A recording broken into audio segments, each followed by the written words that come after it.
আচ্ছা নিখিল, আমি যদি অন্য কাউকে ভালোবেসে ফেলি, তোমাকে না সময় দিয়ে তাকে সময় দিই, তাহলে তুমি কি করবে? ও কিছু শুনে ফেলেনি তো? কেন হঠাৎ আবার এরকম কথা বলছো কেন? আরে বলো না, তখন তুমি কি করবে? প্রথমে তোমাকে মারবো, যাতে এরকম কাজ করার সাহসটাই তুমি আর না পাও। তারপরেও যদি না শোনো, তোমার বাবা মায়ের সাথে কথা বলবো। এর পরেও যদি না বোঝো, তাহলে তো ডিভোর্স ছাড়া আর কোনো উপায় নেই।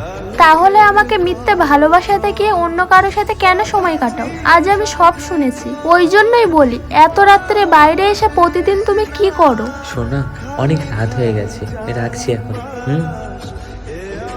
এখন বলো, আমি কি করব? তোমাকে মারবো, না তোমার বাড়ির লোকের সাথে বলবো, নাকি তোমাকে ছেড়ে চলে যাব?